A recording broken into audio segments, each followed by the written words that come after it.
যারা বলেন সিজারে বাচ্চা হলে নাকি কোনো কষ্টই হয় না, আবার বাচ্চার প্রতি নাকি মায়া থাকে না, দয়া থাকে না, তাদের জন্য আজকের এই ভিডিওটা। আসসালামু আলাইকুম, সবাই কেমন আছেন? তো আজকে আমি চলে যাচ্ছিলাম রাজশাহী পপুলার হাসপাতালে। দীর্ঘ 5টা বছর আমি মাজার ব্যথায় অনেক কষ্ট করতেছি, অনেক ডাক্তার দেখাইছি, ওষুধ খাইছি, কিন্তু কোনো কিছুই হচ্ছে না।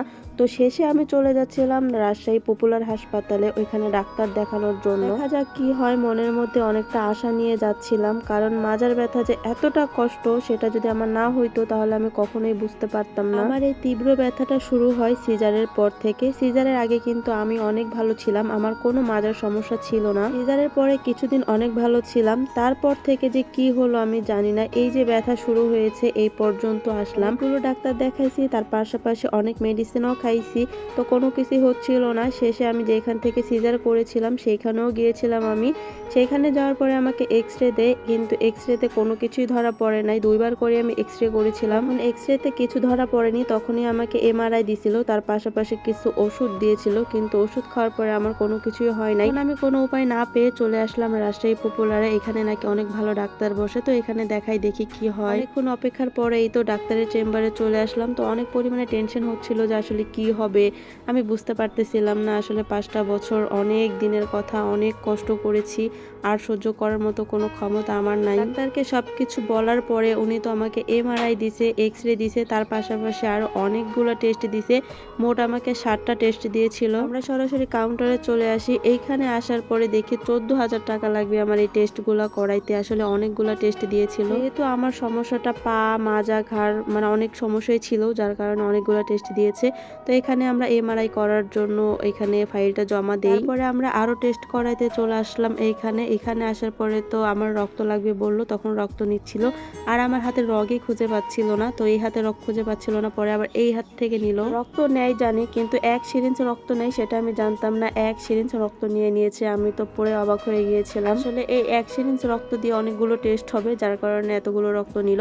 তারপরে আমি এক্স-রে করার জন্য চলে আসলাম এক্স-রে রুমে। এবার একটু অন্যরকম এক্স-রে মেশিন দেখলাম। এর আগে আমি এক্স-রে করেছি, কিন্তু এরকম ছিল না মেশিন। এক এক জায়গায় এক এক রকমের মেশিন। তো এখানে আমি এক্স-রে করা হলে তারপরে চলে আসি এমআরআই এর জন্য। আর যেহেতু আমার 3 পিসটা ছিল অন্যরকম চুমকি বসানো, যার কারণে আমাকে এই ড্রেসটা পরতে হয়। এমআরআই করার আগে অনেক কিছু নিয়ম মেনে তারপরে ওই রুমে যেতে হয়। কোনো ফোন অ্যালাউ না, তারপরে আপনার চুম্বক জাতীয় কোনো জিনিস বা অনেক কিছু ওখানে অ্যালাউ না। 15 থেকে 20 মিনিট সময় লাগছে আমার এমআরআই করতে। তারপরে আমরা বাহিরে চলে আসি, কারণ রিপোর্ট বের হইতে অনেক সময় লাগবে। সারাদিন অনেক দৌড়াদৌড়ি করছি, এখান থেকে ওইখানে, ওইখান থেকে ওইখানে। আসলে ডাক্তারের কাছে আসলে অনেক প্যারা, আমাদের অনেক খিদা লেগে যায়, যার কারণে আমরা কিছু খাওয়া দাওয়া করি। আর দেখেন এত মানুষ রাজশাহীতে আসলে বোঝা যায় মানুষের কত রকমের সমস্যা। বেশিরভাগই মানুষ হাসপাতালে আসে এই রাজশাহীতে। তারপরে আমরা চলে গেলাম বাসাতে, কারণ সেদিন আমরা রিপোর্ট নিতে রাত 10টা বাজবে, আর 10টা বাজলে তখন রাজশাহী থেকে কোনো বাস পাওয়া যায় না, যার কারণে আমরা আগেই চলে আসছিলাম বাসায়।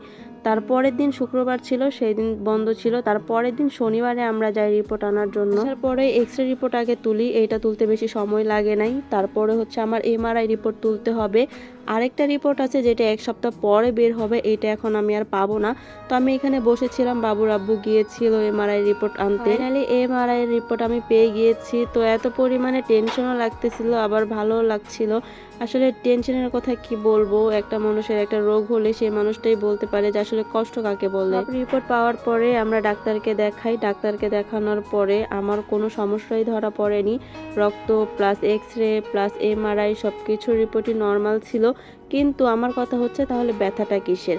তো আরেকটা রিপোর্ট আছে যেটা 1 সপ্তাহ পরে পাবো, সেইটা দেখলে বুঝতে পারবে যে আসলে কোনো সমস্যা আছে কি না। তো সেটার জন্য আমাদের অপেক্ষা করতে হবে। তার পাশাপাশি আমাকে ডাক্তার কিছু ওষুধ দিয়েছে, আর ওষুধ দেখে তো আমার মাথা ঘুরে গেছে। আল্লাহ ভরসায় এই ওষুধগুলো খাইতে থাকি, দেখা যাক কি হয়। আর 1 সপ্তাহ পরে যে রিপোর্ট বের হবে, যদি ওই রিপোর্টে কোনো সমস্যা ধরা পড়ে তাহলে তো হইলই, আর যদি না ধরা পড়ে তাহলে আরো 3টা পরীক্ষা করতে হবে। আসলে কি বলবো, আমার বলার মতো কোনো ভাষা নাই। আমার যে কি হয়েছে আসলে আমি জানি না। তো প্রথমেই আমি বলে নিয়েছিলাম যে যারা সিজারে বাচ্চা হলে বলেন যে কষ্ট নাই, এই সেই হাবিজাবি, তো তাদের জন্য এই ভিডিওটা, এর জন্যই বললাম কারণ দেখেন সিজারের পর থেকে আমার এই ব্যথাটা শুরু হয়েছে, কিন্তু আমি কিন্তু সব ধরনের টেস্টই করলাম, তারপর আমার কোনো সমস্যা ধরা পড়লো না। তাহলে দেখেন কতটা কষ্ট করতে হচ্ছে, তাহলে আপনি এটা কেমনে বলেন? সিজারে বাচ্চা হলেও কষ্ট হয় না, আসলে সিজারের পরে যে কষ্ট হয়, যে ব্যথাটা অনুভব করতে হয় সেটা সারা জীবনের। আর এই যে আমি যে কষ্টটা করতেছি, এই কষ্টটার ভাগ কিন্তু কেউ নেবে না। সিজারের পর থেকে এই যে ব্যথা ব্যথা করে আমার জীবনের অর্ধেকটা জীবন শেষ হয়ে যাচ্ছে, তাহলে কি বলবো আপনাদেরকে বলেন?